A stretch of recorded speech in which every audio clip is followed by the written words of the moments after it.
فسبحان الذي لا يحصى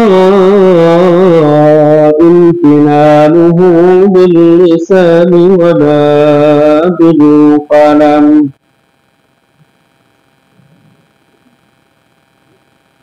وأشهد أن لا إله إلا الله وحده لا شريك له، وأشهد أن محمدا عبده ورسوله. أما بعد، فإن خير الحديث كتاب الله،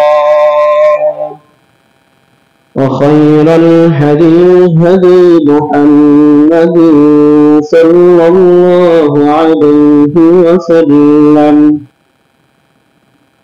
فإن خير الأمور أوازنها، وشر الأمور محدثاتها، وكل محدثة بدعة، وكل بدعة ضلالة، وكل ضلالة في النار. أما بعد، فأعوذ بالله من الشيطان الرجيم. يا أيها الذين آمنوا اتقوا الله وذروا ما بقي من الربا إن كنتم مؤمنين، فإن لم تفعلوا فأذنوا بحرب من الله ورسوله، وإن تبتم فلكم رؤوس أموالكم لا تظلمون ولا تظلمون.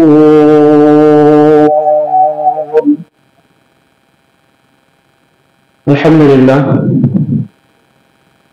সমস্ত প্রশংসা তারিফ গুণগান মহিয়ান গরিয়ান ওয়াহদাহু লা শারীকা লাহ,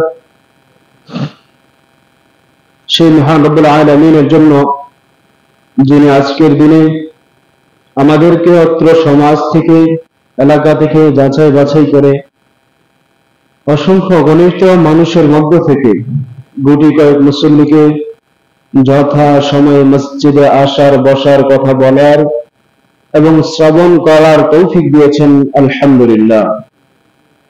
অতঃপর দুরূদ ও সালাম বর্ষিত হোক সর্বকালের সর্বসেরা মহামানব, মানবতা মুক্তির দূত, মুক্তির দেশারী, সৈয়দুল মুরসালিন, খাতামুন নবিয়্যিন, নবিকুল শিরোমণি মুহাম্মদুর রাসূলুল্লাহ সাল্লাল্লাহু আলাইহি ওয়াসাল্লামের উপর আল্লাহুম্মা সাল্লি ওয়া সাল্লিম আলা সাইয়্যিদিনা হাবিবিনা নবিয়িনা মুহাম্মদ সাল্লাল্লাহু আলাইহি ওয়াসাল্লাম।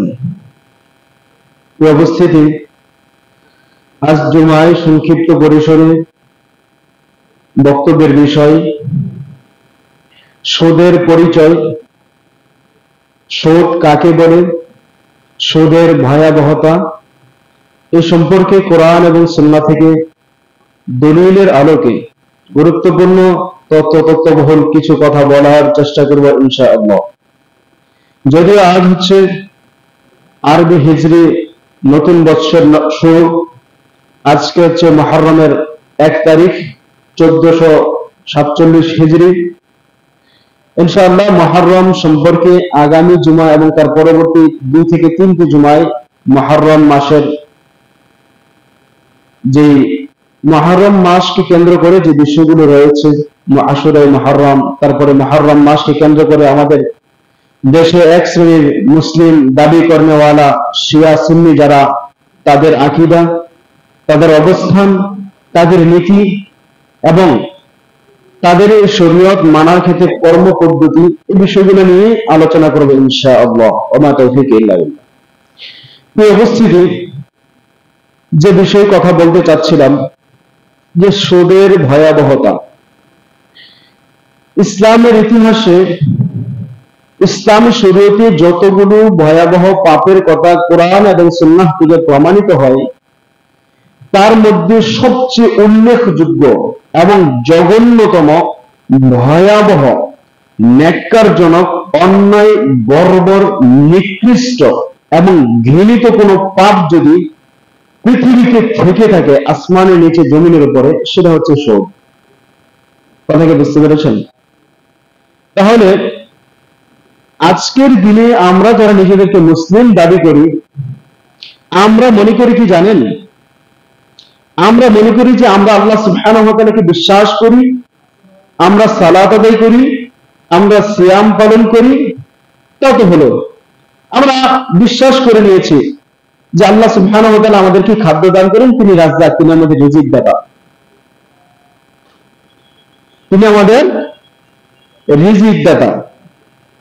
তারপরে তিনি আমাদের যাবতীয় প্রয়োজন পূরণ করছেন, আমরা বিপদে পড়লে তার কাছে সাহায্য চাচ্ছি, অর্থাৎ আমাদের যাবতীয় কার্যবিধির মধ্যে আমরা তাকে গ্রহণ করে নিচ্ছি, মনে করছি আমরা মুসলিম। তার বিপরীতে কোনটা অন্যায়, কোনটা হালাল, কোনটা হারাম, তার ভাগ বিচার করা প্রয়োজন বোধ করছি না বা করি না।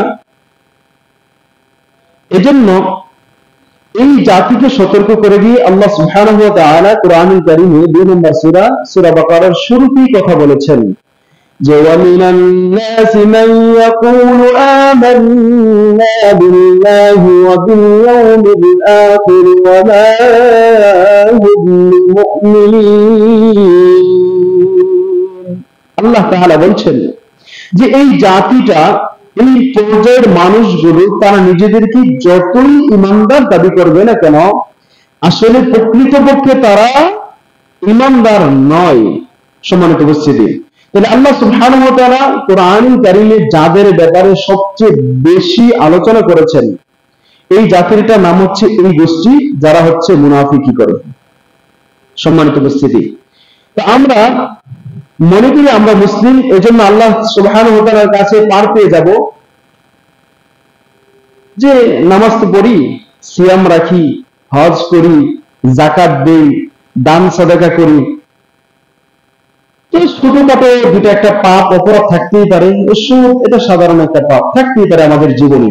কথা কি বুঝতে পেরেছেন? তো এটার জন্য পার পেয়ে যাব, মাফ পেয়ে যাব। যদি এটাই সম্ভব হতো, তাহলে একটা বিষয় চিন্তা করেন, শয়তান কি আল্লাহ সুবহানাহু ওয়া তাআলার আনুগত্যশীল বান্দা ছিল না? কথাটা একটু সূক্ষ্মভাবে বোঝার চেষ্টা করবেন।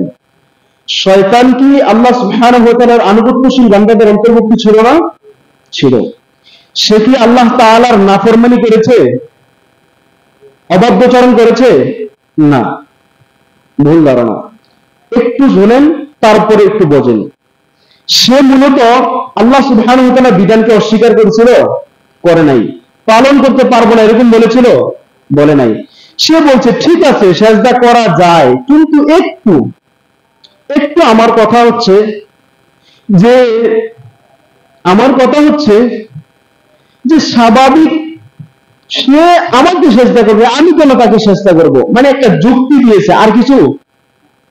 তো আমাদের সমাজেও দেখবেন যারা সুদ খায় তারা বলবে আমরা তো স্বাভাবিকই টাকা দিয়েছি, তো সে যেহেতু বিপদে পড়েছে, টাকা নিয়েছে, আবার সময় মতো দিবে, যেহেতু তার উপকার করেছে, উপকারের বিনিময়ে আমাকে কিছু দান করবে, এটা কেন সুদ হবে?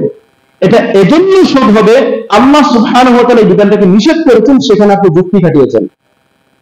তাহলে আপনাদের কাছে আমার প্রশ্ন, শয়তান যদি একটা সেজদার ক্ষেত্রে একটা যুক্তি খাটিয়ে নিজের পক্ষে রায় দেওয়ার কারণে সে চিরকাল জাহান্নামী হয়, চিরস্থায়ী ক্ষতিগ্রস্তদের অন্তর্ভুক্ত হয়, তাহলে আপনার আমাদের মধ্যেও যারা কেউ যদি সুদকে মনে করে সাধারণ ভুল অথবা সুদকে স্বাভাবিক লেনদেনের মতো মনে করে, তাহলে সে কি শয়তানের চাইতে কোনো অংশ কম?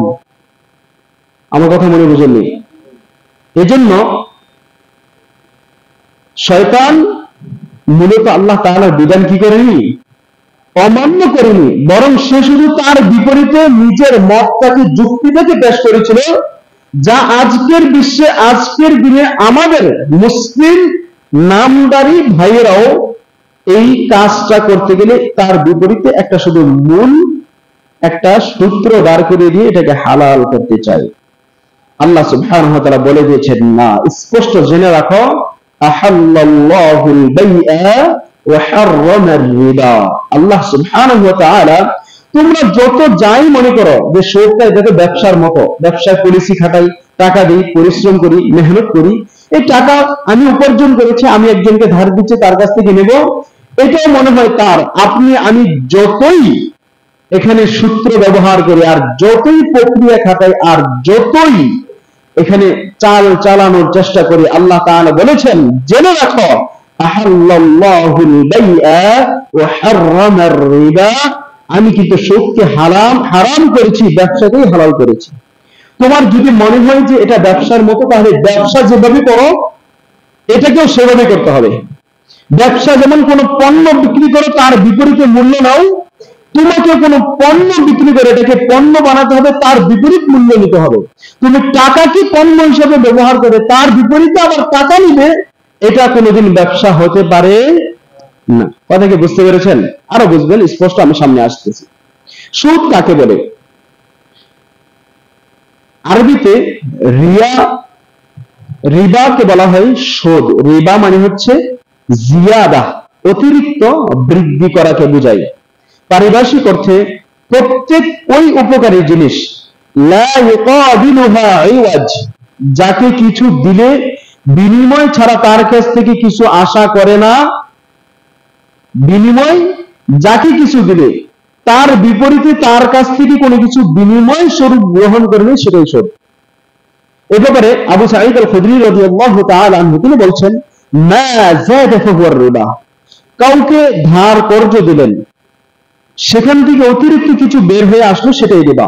এজন্য আলী বিন আবি তালিব রাদিয়াল্লাহু তাআলা তিনি বলছেন, কুল্লু কর্দিন জাররা মানফাআহু ফাহুয়া রিবা, প্রত্যেক কর্জ হাসানা, প্রত্যেক আপনার ঋণ নেওয়া যা কিছু নিয়ে আসে সেটাই সুদ। কুল্লু কর্দিন, প্রত্যেকটা কর্জ হাসানা, প্রত্যেকটা স্বাভাবিক ঋণ, জাররা মানফাআহু, যা তার মোকাবেলায় কিছু আশা করে থাকে, ফাহুয়া রিবা, সেটা সুদ।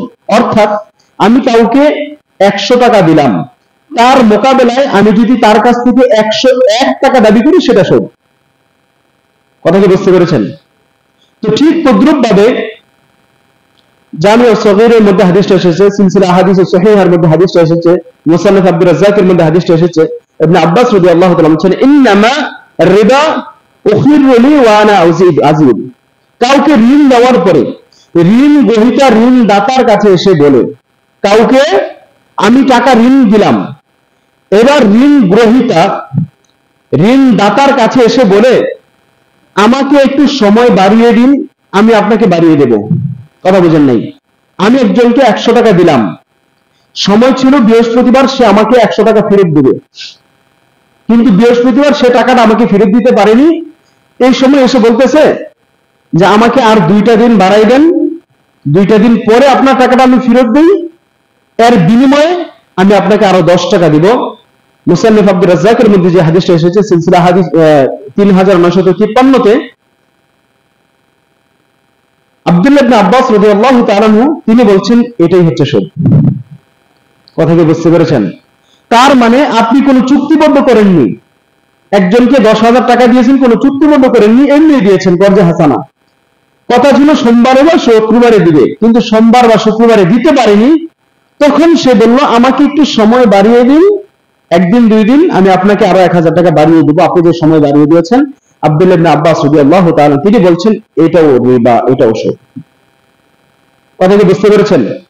কারণ রাসূল সাল্লাল্লাহু আলাইহি ওয়াসাল্লাম বলছেন, ইয়ানহা আনিল বাই'i যাবিহি বিযাবি ওয়াল ফিদ্দাতি বিল ফিদ্দা ওয়াল বিররি বিল বির ওয়াশ শাঈরি বিশ শাঈর ওয়াত তামরি বিত তামরি ওয়াল মিলহি বিল মিলহ। রাসূল সাল্লাল্লাহু আলাইহি ওয়াসাল্লাম বলছেন, স্বর্ণের মোকাবেলায় স্বর্ণ, রৌপ্যের মোকাবেলায় রৌপ্য, গমের বিনিময়ে গম, জবের বিনিময়ে জব, খেজুরের বিনিময়ে খেজুর, লবণের বিনিময়ে লবণ, অর্থাৎ যে কোনো জিনিসের বিনিময়ে সেই অনুরূপ জিনিসটা যদি কম বেশি করা হয় তাহলে সেটা রিবা, সেটা কি? সুদ। কথার কথা, কয়েকটা উদাহরণ দিলে বুঝতে পারবেন। আমাদের মা বোনদের এই বিষয়টা সবচেয়ে বেশি জানা জরুরি, কারণ মা বোনেরা স্বর্ণ অলংকারের সাথে বেশি জড়িত এবং তাদের মাধ্যমে না জানা সত্ত্বেও অনেকের মাধ্যমে সত্য হয়ে থাকে। সেটা কি? সেটা হচ্ছে আমাদের মায়েরা দেখবেন তাদের ব্যবহৃত স্বর্ণ, এক বুড়ি ব্যবহৃত স্বর্ণ যদি নিয়ে যায়, নিয়ে দোকানে বিক্রি করে তার থেকে 1 আনা বা 1 শতাক বা যতটুকুই বলে কিছু অংশ কম নতুন স্বর্ণ নিয়ে আসে, এটা সুদ। এটা কি? স্পষ্ট কথা বলছি, প্রত্যেকটা কথার দলিল নিয়ে যাবেন।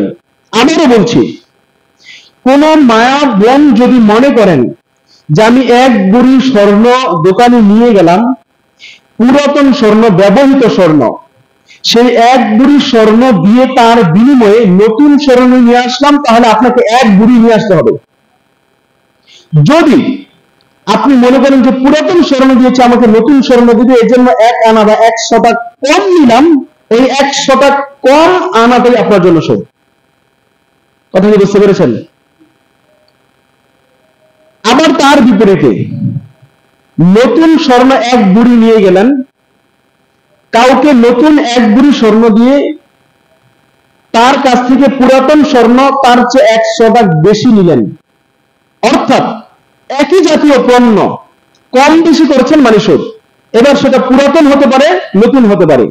আরেকটা উদাহরণ দেই, যে মনে করেন আপনি 1000 টাকা কেজি চাল খান, 200 টাকা কেজি চাল খান, আরেকজন 100 টাকা কেজি চাল খায়। আপনাকে যদি এই চালকে তার কাছ থেকে আদান প্রদান করতে হয়, তাহলে আপনাকে তার কাছ থেকে 200 টাকা দিয়ে চাল কিনে আপনার চাল 100 টাকা দিয়ে বিক্রি করে তারপর ওই টাকা দিয়ে যে পরিমাণ চাল আসে সেটা আপনাকে কিনতে হবে।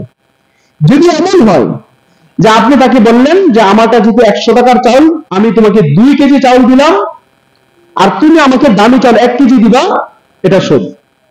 এটা কি? সুদ। এটা কখন সুদ হবে না?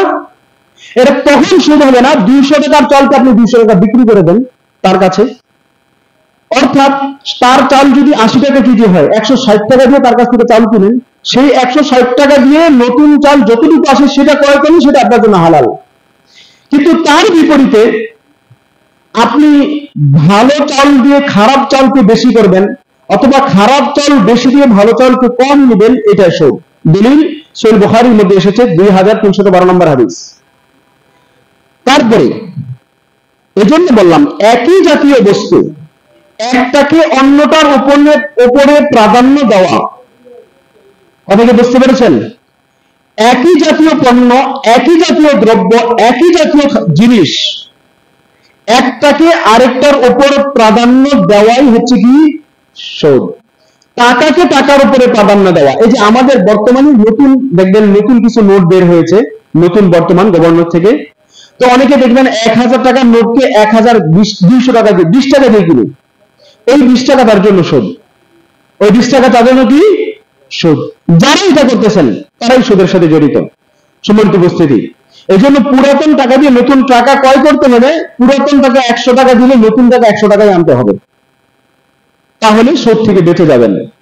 সম্মানিত উপস্থিতি, কেন বললাম যে ওই যে একটু আগে যে হাদিসটা বললাম, আপনাদের কাছে মনে হতে পারে যে এটা কেমন, কারণ হচ্ছে ওই যে আমাদের ব্যবসায়ীরা যে মানে সূত্রটা আমাদেরকে দেখায় যে 2 কেজি পুরাতন চাউল, 2 কেজি পুরাতন চাউল এটা বিক্রি করলে যদি 200 টাকায় দাম আসবে, তাহলে নতুন চাল 1 কেজি 200 টাকার মিলে সমস্যা কি?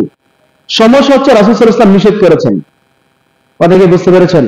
যেমন হাদিস সহিহ মুসলিম 2840 নম্বর হাদিস এবং সহিহ বুখারীর 1221 নম্বর 12 নম্বর হাদিস, বেলাল রাদিয়াল্লাহু তাআলা আনহু একবার রাসূল সাল্লাল্লাহু আলাইহি ওয়াসাল্লামের নিকট আসলেন, বিতামরিল বারনি, বারনি খেজুর।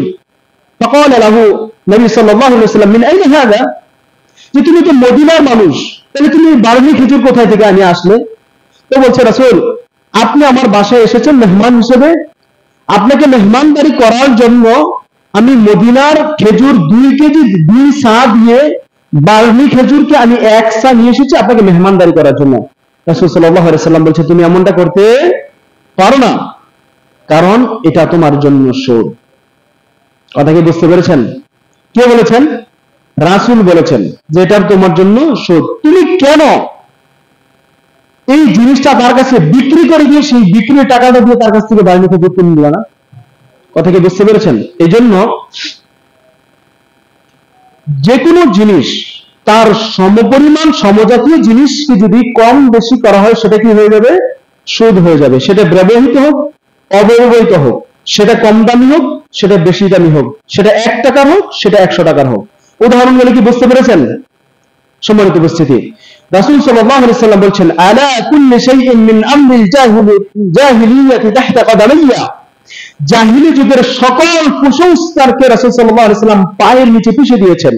আর রিবা আল জাহিলিয়া মাগদুর, জাহিলি যুগের অন্যতম একটি প্রথা হচ্ছে এই রিবা, সুদ। অর্থাৎ যারাই এই সুদের সাথে সম্পৃক্ত থাকবেন তারাই এই মূর্খতার জগতে, এই অজ্ঞতার সময়ে, এই আধুনিক ছোঁয়ার নামে আপনি মূর্খতার জগতে বসবাস করে রাসূল সাল্লাল্লাহু আলাইহি ওয়াসাল্লামের পদধূলির নিচে আপনি ধুলায় দূষিত হয়ে যাবেন। কারণ রাসূল সাল্লাল্লাহু আলাইহি ওয়াসাল্লাম বলছেন জাহিলিয়াতের একটা প্রথা রয়েছে, তার মধ্যে অন্যতম একটা প্রথা কি? যে সুদ প্রথা।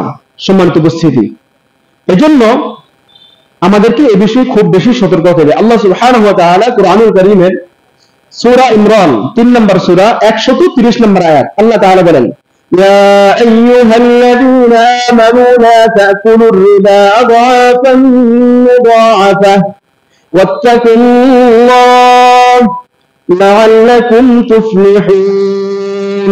আল্লাহ তাআলা বলছেন ইয়া আইয়ুহাল্লাযীনা আমানু। আল্লাহ তাআলা এখানে বলেন ইয়া আইয়ুহান নাস, এরকম কোন শব্দ ব্যবহার করেননি। এখানে আল্লাহ সুবহানাহু ওয়া তাআলা পৃথিবীতে যাদেরকে সবচেয়ে বেশি সম্মান, মর্যাদা, শ্রেষ্ঠত্বের চাবিকাঠি দেওয়া হয়েছে, যাদেরকে আল্লাহ সুবহানাহু ওয়া তাআলা পৃথিবীতে সবচেয়ে বেশি সম্মানিত করেছেন, এমন একটা জাতি গোষ্ঠীকে সম্বোধন করে মা যেমন তার আদরের সন্তানকে নাম ধরে ডাকে না, কলিজার টুকরা কলিজার ধন বলে ডাকে, তো মুসলিম তো সবাই, তাদের মধ্য থেকে একটা বিশেষ সিফাত হচ্ছে মুমিন। এই মুমিনকে আল্লাহ সুবহানাহু ওয়া তাআলা উদ্দেশ্য করে বলছেন, তোমরা যদি প্রকৃতপক্ষে ঈমানদার মুমিন, ভালোবাসার পাত্র হয়ে থাকো আর আল্লাহ তাআলাকে বিশ্বাস করে থাকো, আল্লাহ তাআলার প্রতি ঈমান এনে থাকো, তাহলে জেনে রাখো লা তাকুলুর রিবা, তোমরা আদাআফান মুদাআফা, তোমরা চক্রবৃত্তিকে আর কি করো না? সুদ খেও না। চক্রবৃত্তি কি? ওই যে কিছুক্ষণ আগে বললাম যে টাকার চক্রকে ব্যবসার মতো মনে করে, স্বর্ণের চক্রকে সিস্টেম পদ্ধতি কাটিয়ে, আরেকটা বলছিলাম যেটাকে চক্রের জন্য একেবারে মানে উদাহরণটা একেবারে যথোপযুক্ত, সেটা কি? ওই যে 100 টাকা দিলাম, আজকে শুক্রবার দেওয়ার কথা ছিল, শুক্রবার দিতে পারিনি, তুমি আমাকে 2 দিন সময় দাও, আমি তোমাকে আরো 10 টাকা বাড়িয়ে দেবো। এই যে চক্রাবৃত্তিকারী সময় সাপেক্ষে প্রয়োজনের তাগিদে আপনাকে কম বেশি করা হয়, সেটাকে বলা হয় সুদ। তো আল্লাহ তাআলা বলছেন লা তাকুলুর রিবা আদাআফান মুদাআফা, তোমরা চক্রাবৃত্তিকারী সুদ খেও না যদি তোমরা আল্লাহ তাআলাকে ভয় করে থাকো। এইজন্য আল্লাহ বলছেন ওয়াত্তাকুল্লাহ, আল্লাহকে ভয় করো, লাআল্লাকুম তুফলিহুন, আর এই ভয় যদি তোমাদের মাঝে থাকে তাহলে তোমরা সফল হবে। সম্মানিত উপস্থিতি, এজন্য সুদ অত্যন্ত ভয়াবহ, নিকৃষ্ট, ঘৃণিত, পাপিষ্ঠ একটি পাপ, যা থেকে আমাদেরকে বেঁচে থাকতে হবে। তো আল্লাহ সুবহানাহু ওয়া তাআলা এই সুদের ভয়াবহতা সম্পর্কে কি বলেছেন? কোরআন সুন্নাতে প্রায় অনেকগুলো প্রকার রয়েছে, আমি প্রায় 15টা প্রকার বের করেছিলাম। যদি সম্ভব হয় সবগুলো বলবো বিস্তারিত, আর সম্ভব না হলে শুধু পয়েন্টগুলো বলে যাব। প্রথমে যেগুলো বেশি গুরুত্বপূর্ণ সেগুলো ব্যাখ্যা সহ বলছি। সম্মানিত উপস্থিতি, 1 নম্বর বিষয় হচ্ছে সুদখোরের জন্য সবচেয়ে হতাশা, দুর্দশা, আতঙ্ক, ব্যথা, ব্যথিত হওয়া, দুর্দশা এবং সবচেয়ে বেশি লাঞ্ছনা, অভিশপ্তের এবং ঘৃণার মূল কারণ হচ্ছে সুদখোরের ব্যাপারে আল্লাহ সুবহানাহু ওয়া তাআলা এবং তার নবী সাল্লাল্লাহু আলাইহি সাল্লাম যুদ্ধের ঘোষণা দিয়েছেন। বলেন নাউযুবিল্লাহ। কথা কি বুঝতে পেরেছেন? আল্লাহ সুবহানাহু ওয়া তাআলা কুরআনুল কারীমের 2 নম্বর সূরা বাকারা 278 এবং 79 নম্বর আয়াতে আল্লাহ তাআলা কি বলছেন? আউযু বিল্লাহি মিনাশ শাইতানির রাজীম يا أيها الذين آمنوا اتقوا الله وذروا ما بقي من الربا إن كنتم مؤمنين الله تعالى বলছেন يا أيها الذين آمنوا হে ঈমানদাররা ইত্তাকুল্লাহ আল্লাহ তাআলাকে ভয় করো ওয়াদারু মা বাকিয়া মিনার রিবা সুদের যে বকেয়া আছে এগুলোকে তোমরা ছেড়ে দাও যদি তোমরা মুমিন হয়ে থাকো। তো আল্লাহ তাআলা বলছেন সুদের যে বাকিয়া রয়েছে এই বাকিয়াগুলো তোমরা কি করো, ছেড়ে দাও যদি তোমরা মুমিন হয়ে থাকো। তাহলে বোঝা যায় কেউ না জেনে না বুঝে যদি সুদের সাথে সম্পৃক্ত হয়েও যায় তার জন্য করণীয় উচিত হচ্ছে যখনই এই বিষয় তার কাছে সতর্ক আসবে তখন সেখান থেকে ফিরে আসতে হবে। এরকমটা করা যাবে না যে এখন জেনেছি এই যেই টাকাটা দিয়েছি এটা শেষ হোক তারপরে আর দেবো না, এটা করা যাবে না। কেন? এই আয়াতটা কখন নাজিল হয়েছিল? এই আয়াতটা নাজিল হয়েছিল সাকিফ গোত্রের আমর ইবনে উমাইর এবং মখজুম গোত্রের বনু মুগীরার ব্যাপারে এই আয়াতটা আল্লাহ সুবহানাহু ওয়া তাআলা নাজিল করেছিলেন। তাদের উভয়ের মাঝে জাহেলি যুগে সুদের লেনদেন ছিল। তো তাদের কাছে যখন ইসলামের দাওয়াত চলে আসে তখন তারা ইসলামের দাওয়াতকে গ্রহণ করে। তখন মুগীরা গোত্রের লোকদের কাছে সাকিফ গোত্রের বনু উমাইর সুদের টাকা চাইল যে ঠিক আছে আমরা ইসলাম গ্রহণ করেছি কিন্তু তোমার কাছ থেকে আমি যে সুদের একটা অতিরিক্ত টাকা পেতাম তুমি না আমার সেই টাকাকে দিয়ে দাও। তখন আমার গোত্রের লোক বলল যে আমরা এখন ইসলাম গ্রহণ করেছি, আমাদের কাছে ইসলামের বিধান চলে এসেছে, এখন আমরা সুদ প্রথার সাথে জড়িত থাকতে পারি না, আমি তোমাকে সুদ দিতে পারবো না। তখন উভয়ের মাঝে বিশাল একটা ঝগড়া বেঁধে যায়। তখন মক্কার তৎকালীন সময়ে মক্কার প্রতিনিধিত্ব করতেন, মক্কার প্রতিনিধি যার কাছে ছিল আত্তাব ইবনে উসাইদ রাদিয়াল্লাহু তাআলা আনহু। যখন এই বিষয়টা আত্তাব ইবনে উসাইদ রাদিয়াল্লাহু তাআলা আনহুর কাছে যায় এই ব্যাপারে রাসূল সাল্লাল্লাহু আলাইহি সাল্লামের কাছে তিনি সরাসরি মক্কায় চিঠি লেখেন মদিনাতে। তখন রাসূল সাল্লাল্লাহু আলাইহি সাল্লামের কাছে যখন এই চিঠি যায় আল্লাহর নবী সাল্লাল্লাহু আলাইহি সাল্লামের কাছে সাথে সাথে আল্লাহ সুবহানাহু ওয়া তাআলার পক্ষ থেকে আয়াত নাযিল হয় فَإِن لَّمْ تَفْعَلُوا فَأْذَنُوا بِحَرْبٍ مِّنَ اللَّهِ وَرَسُولِهِ তোমাদেরকে সুদকে হারাম করা হয়েছে এবং সুদের বাকিয়া অতিরিক্ত টাকাকে আবার চাওয়া ফেরত আদান প্রদান করাকে নিষেধ করা হয়েছে। তারপরেও যদি কেউ এখন সেই সুদের অতিরিক্ত টাকাকে আদান প্রদান করতে চায় তাহলে আল্লাহ নবী সাল্লাল্লাহু আলাইহি ওয়াসাল্লামকে জানিয়ে দিয়েছেন আপনি তাদেরকে জানিয়ে দিন فَإِن لَّمْ تَفْعَلُوا بِحَرْبٍ مِّنَ اللَّهِ তাহলে তোমরা সেই টাকা নেওয়ার পাশাপাশি আল্লাহ এবং তার রাসূলের সাথে যুদ্ধ করার জন্য প্রস্তুতি গ্রহণ করে। বলেন নাউযুবিল্লাহ।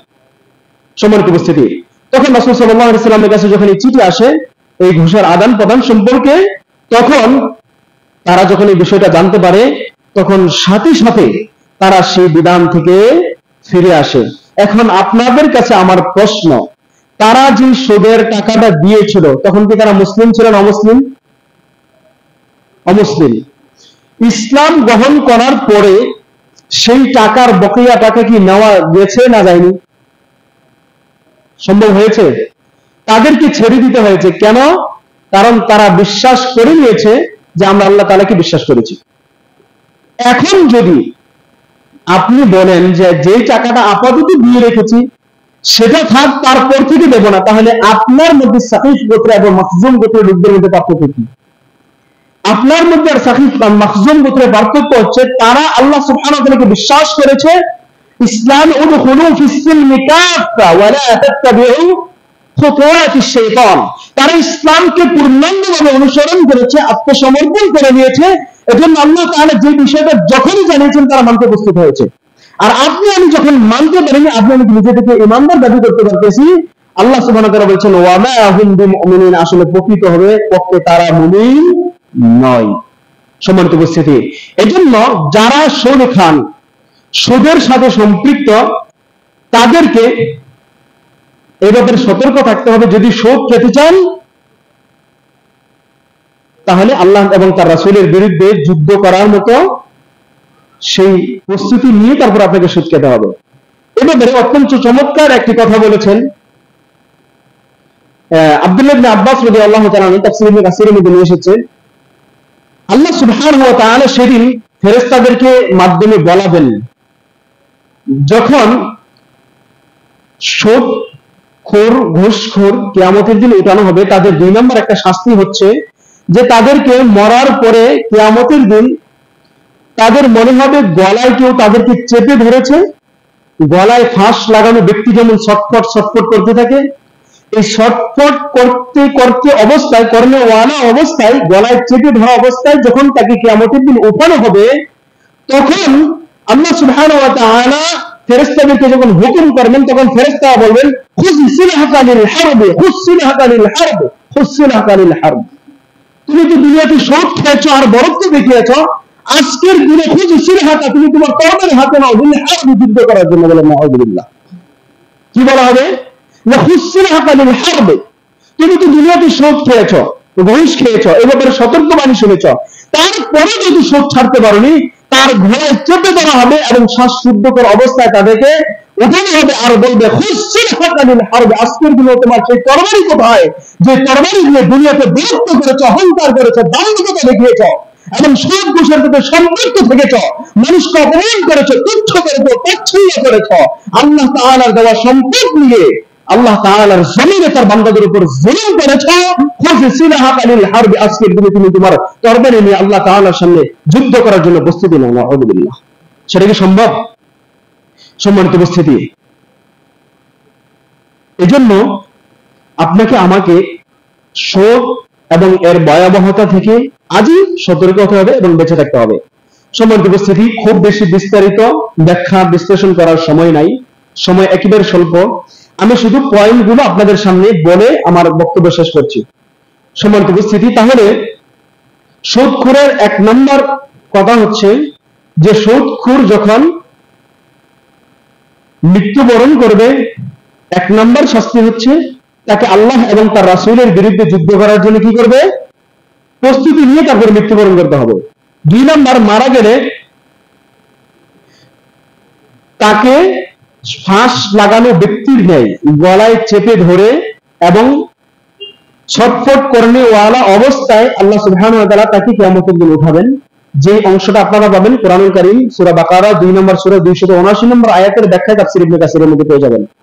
3 নম্বর হচ্ছে সুদ খাওয়া ব্যক্তি যখন মৃত্যুবরণ করবে, তখন তাকে শয়তান তাকে পাগল বানিয়ে দিবে এবং কিয়ামতের মাঠে সে যখন উঠবে তখন পাগলের মতো অবস্থায়, পাগল যেমন তার হিতাহিত জ্ঞান থাকে না, পাগল যেমন তার বুদ্ধি আকল জ্ঞান বিবেক খাটাইতে পারে না, সে ঠিক তদ্রুপ বিকলাঙ্গ অবস্থায় কিয়ামতের দিন উঠবে, যেমনটা আল্লাহ তাআলা কোরআনুল কারীমে সূরা বাকারার 275 নম্বর আয়াতে বলেছেন।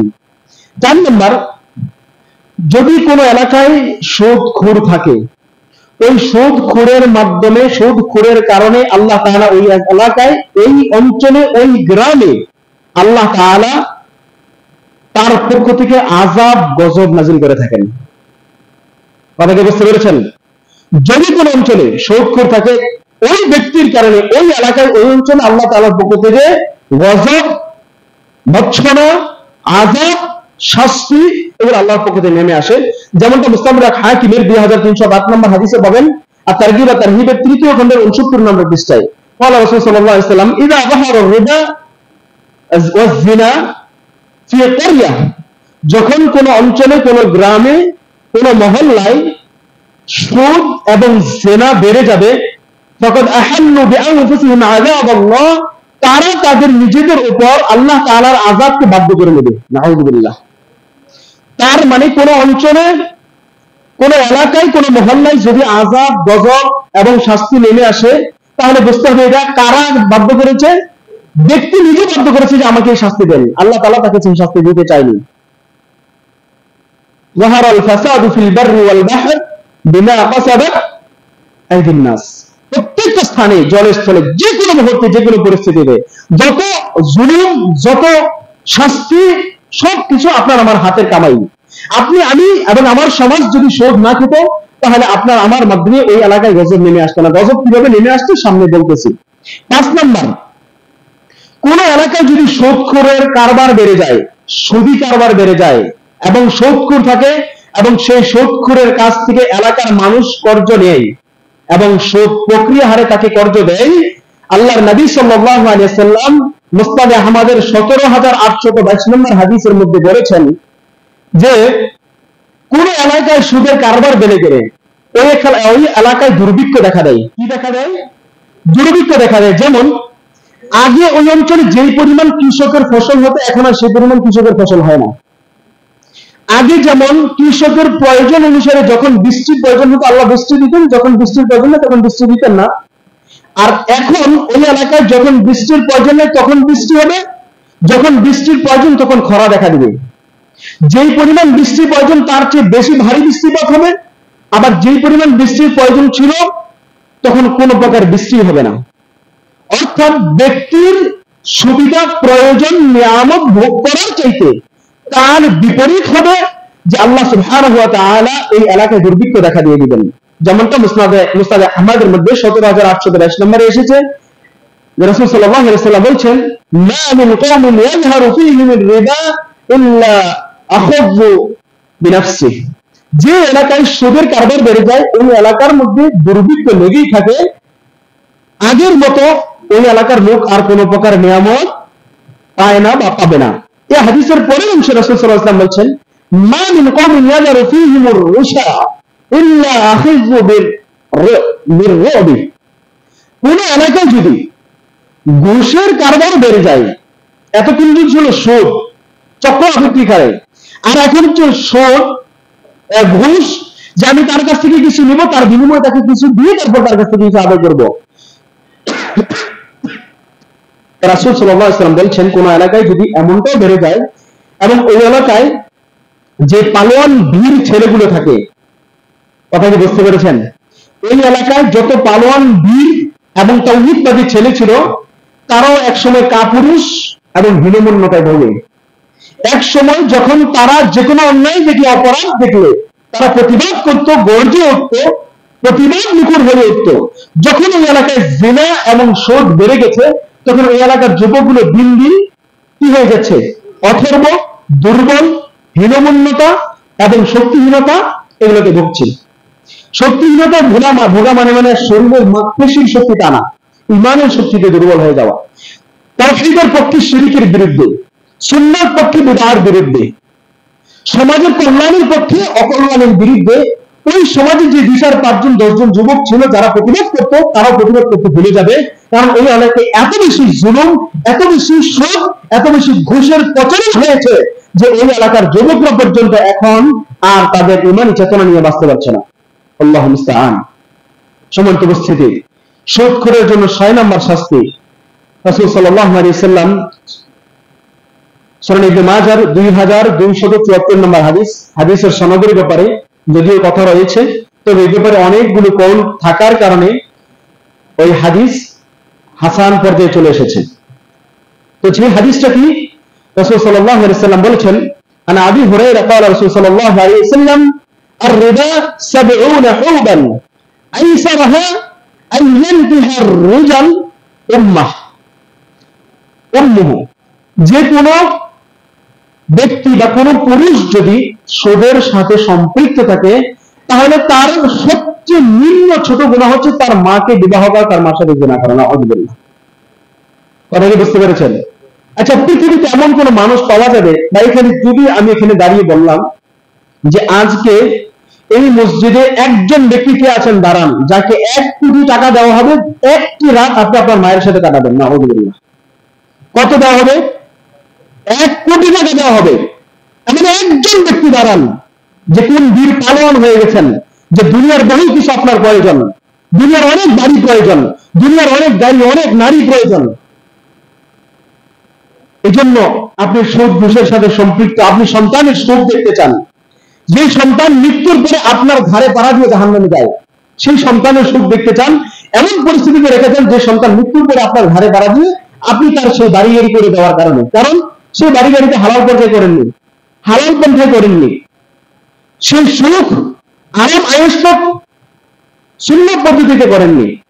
তো এমন কে আছেন যাকে এখান থেকে ঘোষণা দেওয়া হলে যে 1 কোটি টাকা দেওয়া হবে, আমি আজকে রাতে আমার মায়ের সাথে রাত কাটাবো? সম্ভব? আপনার আমার দিল কেঁপে ওঠে, অন্তর কেঁপে ওঠে, অথচ দিন রাত 24 ঘন্টা দিন দিয়ে আপনি মানুষকে সুদের টাকা দিচ্ছেন, আদান প্রদান করছেন।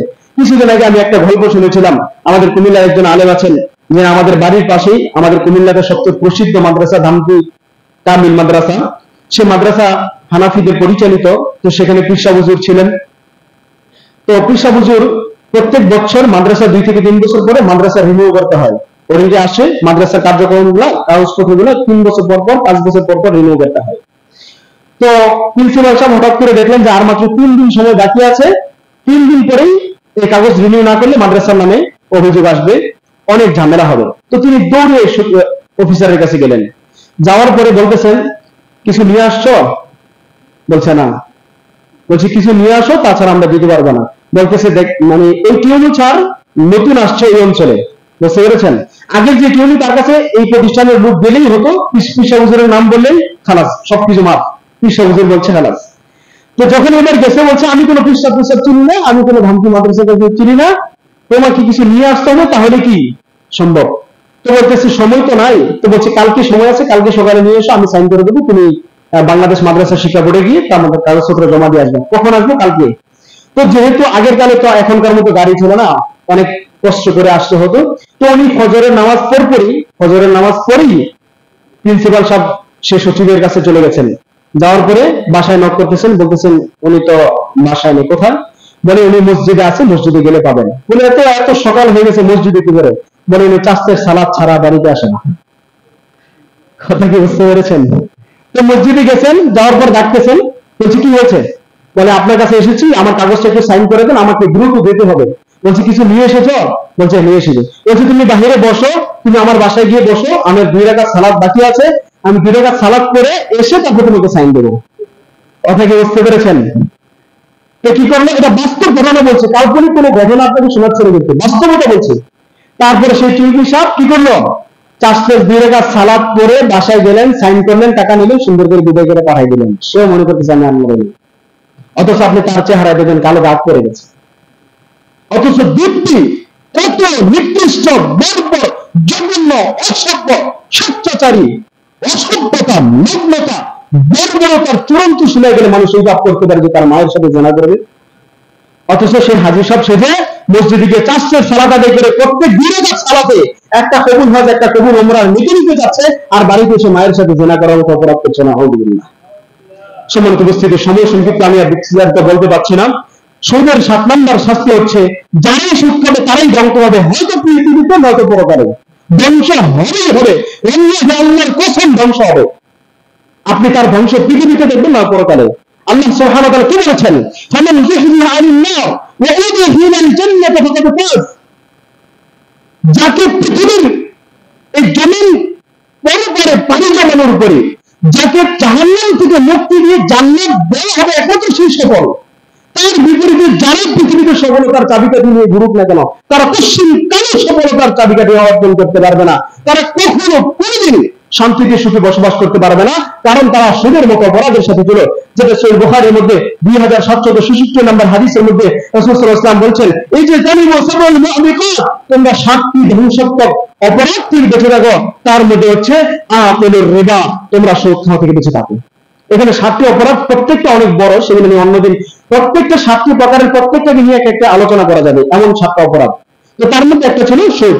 সম্মানিত উপস্থিতি, 8 নম্বর, যারা সুদ খাবে কিয়ামত পর্যন্ত তারা রক্তের নদীতে সাঁতার কাটতে থাকবে, আর সেই রক্ত আপনার আমার শরীরের সাধারণ কোনো রক্ত নাই। সেই রক্ত হচ্ছে আপনি আমি মানুষ অসুস্থ হলে, বোকা হলে, ফোড়া হলে যে ময়লা আবর্জনা গন্ধজনিত পুষ রক্ত নিকৃষ্ট যে জিনিসটা বের হয় আবর্জনা, সেই আবর্জনা যে নদীতে ফালানো হবে, সেই নদীতে ব্যক্তিকে ফালানো হবে। যে হাদিসটা পাবেন সহিহ বুখারী 2085 নম্বর হাদিসে সামুরা বিন জুনদুব রাদিয়াল্লাহু তাআলা বর্ণনা করছেন, রাসূল সাল্লাল্লাহু আলাইহি ওয়াসাল্লাম বলছেন, আমি বিস্তারিত বলছি না, শুধু অনুবাদটা বলে যাচ্ছি। রাসূল সাল্লাল্লাহু আলাইহি ওয়াসাল্লামকে ফেরেশতারা একদিন নিয়ে যাচ্ছিলেন। যাওয়ার পথে তিনি প্রতিমধ্যে দেখলেন একটা রক্তের নদী, সেখানে একটা লোক হাবুডুবু খাচ্ছে, আর পারে কিছু লোক পাথর নিয়ে সেখানে পারে দাঁড়িয়ে আছে। লোকটা যখনই কাছে আসতে চায়, তখন পারের ব্যক্তি পাথর ছুঁড়ে তার মাথায় ঢিল মারে, ঢিল মারলে সে আবার রক্তের নদীতে পড়ে যায়, আবার কাছে আসতেছে, আবার চলতে থাকে। রাসূল সাল্লাল্লাহু আলাইহি ওয়াসাল্লাম বলছেন, এরা কারা যাদের এইভাবে শাস্তি দেওয়া হচ্ছে? বলছে এরা হচ্ছে আপনার উম্মতের মধ্যে ওই সমস্ত ব্যক্তি যারা পৃথিবীতে সুদ খেত, ঘুষ খেত, সুদ ঘুষের সাথে তাদের সম্পৃক্ত করতো। নাউযুবিল্লাহ। সম্মানিত উপস্থিতি, সুদের 9 নম্বর শাস্তি হচ্ছে সুদ খোরের উপরে, ঘুষখোরের উপরে, সুদের সাথে সম্পৃক্ত ব্যক্তির উপরে সর্বদা এনি টাইম 24 আওয়ার 24 ঘন্টায় আল্লাহ সুবহানাহু ওয়া তাআলার নবী সাল্লাল্লাহু আলাইহি ওয়াসাল্লাম অভিশাপ তাদের উপর পড়তেই থাকে, বলেন নাউযুবিল্লাহ।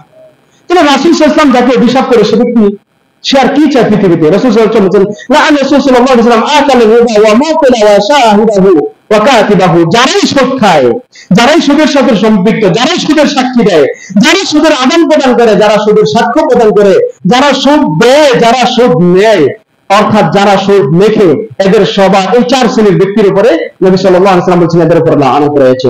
সম্মানিত উপস্থিতি, 10 নম্বর বিষয় হচ্ছে 1 দিরহাম সুদ খাওয়া 36 বার জিনা, ধর্ষণ, ব্যভিচার করার চাইতে বড় অপরাধ।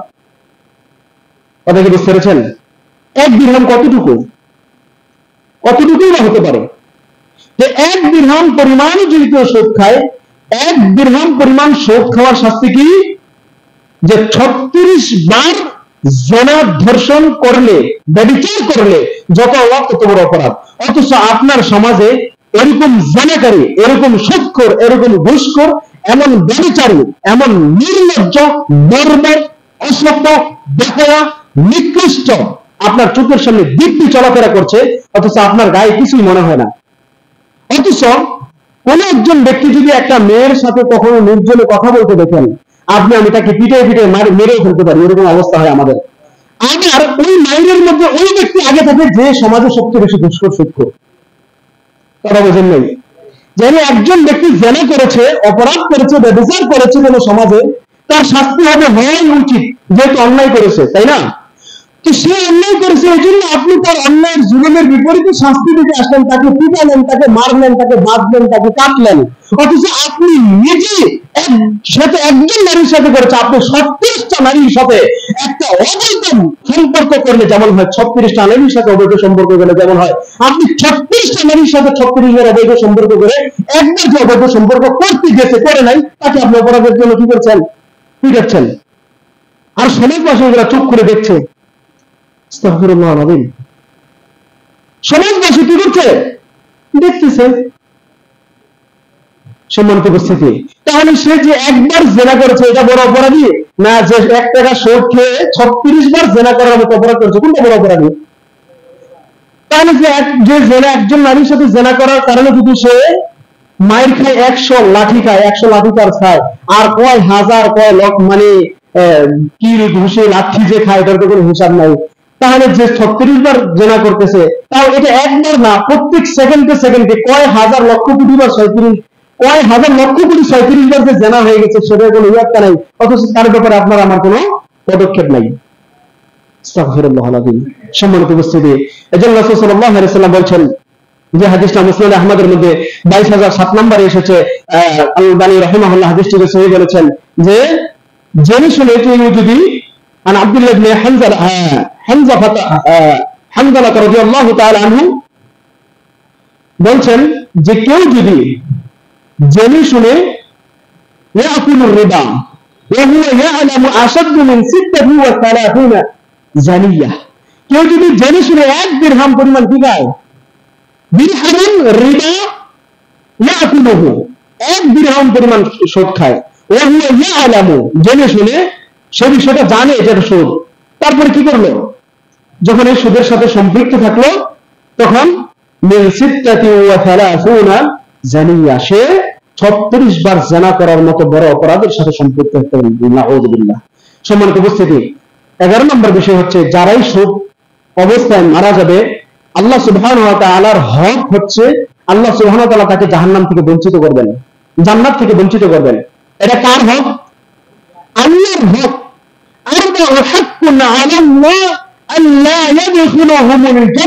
আল্লাহ তাআলার উপরে 4টি হক রয়েছে, যে 4টি হক এমন বিষয়, যে 4টি অপরাধ করলে আল্লাহর হক হচ্ছে যে এই কারণে আল্লাহ তাআলা তাকে জান্নাত দিবে না।